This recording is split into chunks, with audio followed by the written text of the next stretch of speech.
Hello friends, मैं चंदन कुमार आप सभी को अपने यूट्यूब चैनल मैथ्स विद चंदन में स्वागत करता हूं। फिर आज मैं आप लोग के सामने बहुत ही महत्वपूर्ण टॉपिक बायोलॉजी सेक्शन का है, जहां से किसी भी पेपर में एक आध क्वेश्चन देखने को मिलता है। तो उसी बात को ध्यान में रखते हुए मैं आप लोग के सामने इस वीडियो के लेकर आया हूं और हम ब्लड से जितने भी क्वेश्चंस बनते हैं, यानी रुधिर से जितने भी क्वेश्चंस बनते हैं, इस वीडियो में हम उसको क्लियर करेंगे। क्योंकि इस वीडियो को देखने के बाद आप लोगों के सामने अगर कोई ब्लड का क्वेश्चन रखे तो सॉल्व हो जाए। तो और आप लोग इस वीडियो में अंत तक बने रहें ताकि आप लोग को इस टॉपिक से कोई भी क्वेश्चन न छूटे। और ये वीडियो पसंद आए तो लाइक करें, शेयर करें और सब्सक्राइब करें, क्योंकि आप लोग का एक सब्सक्राइब हमारे लिए प्रेरणा बनेगा। तो चलिए इस सेशन को बिना कुछ देरी का हम प्रारंभ करते हैं, शुरुआत करते हैं। तो देखिए, जो ब्लड होता है ना, ये ब्लड जो होता है हम इसको दो भागों में बांटते हैं। यानी जो ब्लड होता है इसको दो भागों में बांटा जाता है। पहला होता है रुधिराणु। रुधिराणु कहने का मतलब होता है कि ब्लड कॉर्पस्कल्स होते हैं, ठीक है। और दूसरा पार्ट होता है प्लाज्मा, यानी रुधिर को दो भागों में बांटा जाता है। पहला होता है रुधिराणु और दूसरा होता है प्लाज्मा। रुधिराणु का मतलब हुआ ब्लड कॉर्पस्कल्स। तो हम लोग को जो शरीर में ब्लड होते हैं उसको दो पार्ट में बांटा जाता है। पहला होता है रुधिराणु और दूसरे होते हैं प्लाज्मा। तो हम लोग के जो शरीर के अंदर रुधिराणु होते हैं, ये कितना परसेंट होता है? तो 45%। यानी शरीर के अंदर जो रुधिराणु की अगर मात्रा होता है, प्रतिशत पूछा जाए, तो होता है 45%, यानी 45%। और प्लाज्मा जो होता है हम लोग को शरीर में, वो कितना होता है? 55%। ठीक है, क्लियर। रुधिराणु का प्रतिशत कहेगा तो 45% शरीर के अंदर, और प्लाज्मा की बात की जाएगा तो 55 यानी 55% होता है। अब देखिए, जो रुधिराणु होता है ना, रुधिराणु यानी ब्लड कॉर्पस्कल्स होते हैं, इसके तीन पार्ट्स होते हैं, ठीक है। ब्लड जो कॉर्पस्कल्स होते हैं, इसके तीन पार्ट्स होते हैं। पहला होता है कि लाल रुधिराणु कणिका, जिसको हम लोग रेड ब्लड कॉर्पस्कल्स बोलते हैं। दूसरा होता है सफेद रुधिर कणिका, ये रुधिर होगा, रुधिर कणिका, जिसको व्हाइट ब्लड कॉर्पस्कल्स बोला जाता है, ठीक है। तीसरा होता है रुधिर प्लेटलेट्स, यानी जो रुधिराणु होता है, ब्लड कॉर्पस्कल्स होता है, उसको तीन भागों में बांटा जाता है। पहला होता है कि रेड ब्लड कॉर्पस्कल्स, यानी लाल रक्त कणिकाएं। दूसरा होता है सफेद ब्लड कॉर्पस्कल्स, यानी उसको बोला जाता है तो सफेद रुधिर कणिका बोला जाता है, व्हाइट ब्लड कॉर्पस्कल्स। और तीसरा होता है रुधिर प्लेटलेट्स, यानी प्लेटलेट्स होता है। जैसे आप लोग देखे होंगे कि जब डेंगू होता है, बीमारी होता है, तो उसमें क्या होता है? प्लेटलेट्स की मात्रा कम हो जाता है, यानी अचानक गिर जाता है। अचानक गिरने से इंसान की मौत हो जाती है, ठीक है ना। तो वही होता है कि ब्लड को, यानी ब्लड कॉर्पस्कल्स को तीन भाग में बांटा जाएगा। पहला होता है लाल रुधिर कणिका, दूसरा होता है सफेद रुधिर कणिका, और तीसरा होता है रुधिर प्लेटलेट्स। अब देखिए, जो प्लाज्मा होता है इसको भी दो पार्ट में बांटा जाता है। तो जो प्लाज्मा होता है ना, पहला होता है उसमें पार्ट जो डिवाइड हम करते हैं तो जल। तो हम लोग के अंदर, यानी क्वेश्चन पूछा जाता है कि ब्लड के अंदर कितने प्लाज्मा के अंदर कितने प्रतिशत जल होते हैं। तो प्लाज्मा के अंदर कितना प्रतिशत जल हो जाएगा? तो 90%, यानी 90% जल होता है।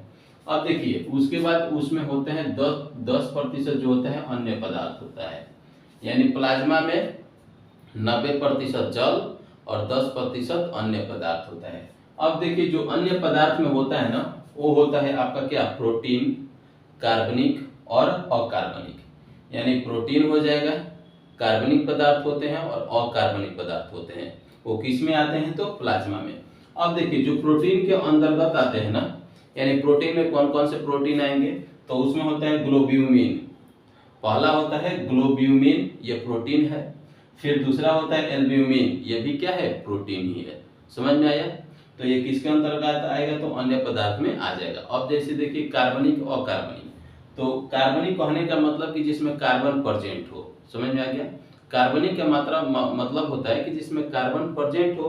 अकार्बनिक होता है जिसमें कार्बन प्रेजेंट नहीं हो, यानी उपस्थित नहीं है। तो जो कार्बनिक पदार्थ होते हैं ना, वो जैसे होते हैं ग्लूकोज। तो ग्लूकोज का जैसे देखिए, इसमें कैसे कार्बन होंगे? तो ग्लूकोज का आप लोग फॉर्मूला जानते होंगे कि C6H12 O6। ये क्या होता है, ग्लूकोज होता है ना। तो देखिए इसमें कार्बन ये है, ग्लूकोज का सूत्र क्या होता है C6H12O6। तो ये आपका कार्बन प्रेजेंट है ना, तो इसीलिए इसको कार्बनिक पदार्थ के अंतर्गत रखा गया है। दूसरा होता है अमीनो अम्ल। तो हम लोग के शरीर में 20 प्रकार के अमीनो अम्ल पाए जाते हैं, यानी 20 प्रकार के अमीनो अम्ल पाए जाते हैं। उसमें से 10 जो अमीनो अम्ल होते हैं वो हम लोग के शरीर में विद्यमान होते हैं, यानी पहले से ही शरीर में वो क्या होते हैं, प्रेजेंट होते हैं। और 10 जो अमीनो अम्ल होते हैं हम लोग भोजन के माध्यम से, फल फ्रूट के माध्यम से उसको क्या करते हैं, ऑब्जर्व करते हैं। क्लियर। यानी हम लोग के शरीर में कितने अमीनो अम्ल होते हैं, तो 20 होते हैं। 10 हम लोग के शरीर में प्रेजेंट होते हैं यानी विद्यमान होते हैं, और 10 अमीनो अम्ल हम लोग भोजन के माध्यम से प्राप्त करते हैं। उसके बाद एंजाइम, यानी भोजन को पचाने में एंजाइम की भी आवश्यकता होती है। तो एंजाइम भी कैसा है, तो कार्बनिक पदार्थ है। तो क्वेश्चन आप लोग से पूछा जाए कि एंजाइम जो है कार्बनिक पदार्थ है कि अकार्बनिक है, तो आंसर आप लोग का क्या होगा, कार्बनिक पदार्थ है। क्लियर। यूरिया, तो यूरिया भी क्या होता है, कार्बनिक पदार्थ ही होता है। ठीक है। अब देखिए अकार्बनिक में हो जाता है, जैसे सोडियम होता है, वो अकार्बनिक पदार्थ होते हैं, ये पीरियोडिक टेबल्स के होते हैं। बाइकार्बोनेट होता है, ये भी आपका क्या होता है, आपका ये भी अकार्बनिक पदार्थ होते हैं। और फास्फेट भी जो होता है ये भी अकार्बनिक पदार्थ होता है। तो इतना हम लोग जानकारी प्राप्त किए। अब हम सभी के बारे में एक एक करके जानकारी प्राप्त करेंगे कि लाल रुधिर कणिका का क्या यूज है, क्या कार्य हम लोग के शरीर में, इसका क्या मतलब फंक्शन है, ये सब उसके बारे में हम लोग एक एक करके देखेंगे। तो आप लोग इसको स्क्रीनशॉट ले लीजिए।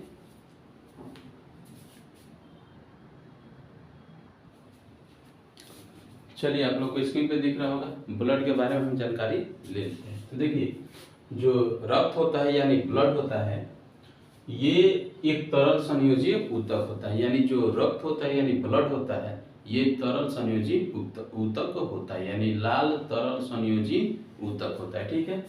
ये क्या करता है कि जो हम लोग भोजन ग्रहण करते हैं, कार्बन डाइऑक्साइड को छोड़ते हैं, यानी शरीर के अंदर भोजन, कार्बन डाइऑक्साइड, हार्मोन, खनिज लवण और ऑक्सीजन आदि को निर्दिष्ट स्थान तक पहुंचाने का काम करती है। यानी जो हम लोग के शरीर के अंदर जो ब्लड होता है, ये क्या करती है कि भोजन, कार्बन डाइऑक्साइड, विटामिन, खनिज लवण, ऑक्सीजन, ये जितने भी पदार्थ होते हैं ये सब को निर्दिष्ट स्थान तक, यानी उन लोग का जहाँ स्थान होता है वहाँ तक पहुँचाने का काम करती है। तो कौन करती है, तो ब्लड यानी रुधिर। अगला पॉइंट देखिए, जो रक्त होता है ना, ये स्वस्थ मनुष्य में, यानी ब्लड की मात्रा जो होता है स्वस्थ मनुष्य में लगभग 5 से 6 लीटर पाया जाता है। ठीक है।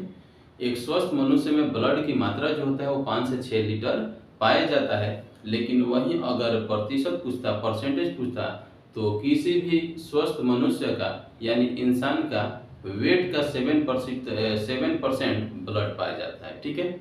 तो क्वेश्चन पूछा जाएगा कि कितना लीटर पाया जाता है, तो 5 से 6 लीटर। लेकिन वहीं परसेंटेज में पूछता तो 7% होता है, यानी 7%। ठीक है। 7% कहने का मतलब ये हुआ कि जो उसका वेट होगा यानी मास होगा, मास का कितना प्रतिशत, तो 7%। समझ में आया। यानी जो बॉडी होगा उसका मास का 7% पाया जाता है। लेकिन ऐसे नॉर्मली कहेगा तो 5 से 6 लीटर। क्लियर। अगला पॉइंट जो होता है, इसका जो पीएच मान होता है वो 7.4% होता है। यानी जो ब्लड होता है उसका पीएच वैल्यू जो होता है वो 7% होता है। ठीक है। तो कितना हो जाता है, यानी स्वस्थ मनुष्य में 5 से 6 लीटर हो जाएगा, और प्रतिशत पूछेगा तो 7%। ठीक है। अगला पॉइंट देखिए, जो ब्लड होता है ना उसका पीएच मान, तो पीएच मान पूछा जाएगा तो 7.4% होता है। यानी ब्लड का पीएच मान 7.4%। तो पूछा जाएगा कि इसका प्रकृति यानी नेचर क्या होता है, तो प्रकृति क्षारीय हो जाएगा। क्षारीय का मतलब होता है कि पीएच वैल्यू जब 7 से अधिक होगा तो क्षारीय होता है, और 7 से कम होगा तो अम्लीय होता है, और 7 पर होगा तो उदासीन होता है। ठीक है। तो ब्लड का पीएच मान कितना हो जाएगा, 7.4%, जो प्रकृति में कैसा होता है, तो क्षारीय। अब देखिए जो ब्लड होता है ना ये लाल होता है, किसके कारण, तो ब्लड में हीमोग्लोबिन पदार्थ पाया जाता है, उसी हीमोग्लोबिन पदार्थ के कारण हम लोग का जो ब्लड होता है वो रेड कलर का होता है। ठीक है, तो वहीं अगला पॉइंट था कि लाल रंग किसके कारण होता है, तो हीमोग्लोबिन के कारण होता है। अगला पॉइंट कि जो रुधिर का निर्माण होता है ना, यानी जो ब्लड का निर्माण होता है वो कहाँ होता है, तो भ्रूण के मेसोडर्म में। याद रखिएगा, ब्लड का निर्माण कहाँ होता है, तो भ्रूण के मेसोडर्म में। ब्लड का निर्माण कहाँ होता है, तो भ्रूण के मेसोडर्म में। अगला देखिए, अब ये तो ब्लड के बारे में रहा।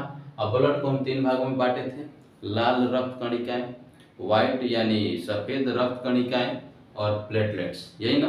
तो अब तीनों को हम एक एक करके देखेंगे। तो पहला देखेंगे रेड ब्लड कॉर्पस्कल्स, यानी लाल रक्त कणिकाएं क्या होती है। तो लाल रक्त कणिकाएं का एक और नाम होता है जिसको इरिथ्रोसाइट्स बोलते हैं। इरिथ्रोसाइट्स बोलते हैं, ये लाल रक्त कणिकाएं का एक अन्य नाम होता है। अब देखिए, जो आरबीसी होता है ना, इसका जो आकार होता है वो चपटी गोल होता है। ठीक है, जैसे संतरा देखिएगा तो ऊपर नीचे से चपटा रहता है, तो उसी आकार का जो आरबीसी होता है, तो आरबीसी का आकार कैसा होगा, तो गोल चपटी आकार का होता है, जिसको उभयतल भी बोला जा सकता है, यानी उभयतल। ठीक है ना, तो आकार समझ में आ गया, चपटी गोल तथा उभयतल होगा। अब देखिए, इसका जो केंद्रक होता है ना, जो आरबीसी होता है, इसमें केंद्रक नहीं पाया जाता है, यानी आरबीसी होता है इसमें केंद्रक नहीं पाया जाता है। लेकिन अपवाद होता है कि जैसे ऊंट और लामा, ये जो ऐसे जीव हैं कि इन लोग के जो आरबीसी होता है उसमें केंद्रक पाया जाता है, लेकिन नॉर्मली हम लोग में देखा जाएगा तो केंद्रक नहीं पाया जाता है। तो ये आप जो अपवाद है इसको याद रखिएगा कि जो ऊंट और लामा होंगे इन लोग में केंद्रक नहीं पाया जाता है। क्लियर। अगला पॉइंट देखिएगा कि आरबीसी होता है, इसका निर्माण। तो आरबीसी का जो निर्माण होता है ना, यानी रेड ब्लड सेल्स का, इसका निर्माण होता है अस्थिमज्जा यानी बोन मैरो में। तो क्वेश्चन पूछा जाएगा आप लोग से कि आरबीसी का निर्माण कहाँ होता है, तो अस्थि मज्जा में। कहाँ निर्माण होता है, अस्थि मज्जा में। ठीक है, अब देखिए, लेकिन जो गर्भाशय यानी गर्भ अवस्था में जो शिशु होते हैं, यानी जब माँ के पेट में जब बच्चे पल रहे होते हैं, तो उस बच्चे के अंदर आरबीसी का निर्माण कहाँ होता है, तो ये होता है प्लीहा और यकृत में। क्लियर। जब बच्चे माँ के पेट के अंदर पल रहे होते हैं तो उस बच्चे में आरबीसी का निर्माण प्लीहा और यकृत में होता है, यानी लीवर में होता है। प्लीहा को स्प्लीन, यकृत को लीवर, यानी स्प्लीन और लीवर में उसका निर्माण होता है। ठीक है, तो और इसका जो औसत आयु दिन होता है, यानी उसका जो जीवन काल होता है आरबीसी का, वो 2 से लेकर के 120 दिन तक होता है। तो आप लोग को ये वीडियो पसंद आया होगा। और इसका जो अगला, जैसे कि WBC हो गया, प्लेटलेट्स हो गया, तो हम उसको अगले वीडियो में लाएंगे। तब तक के लिए आप लोग को बाय बाय। और ये आप लोग को वीडियो पसंद आया होगा तो लाइक करें, शेयर करें और सब्सक्राइब करें। Thank you.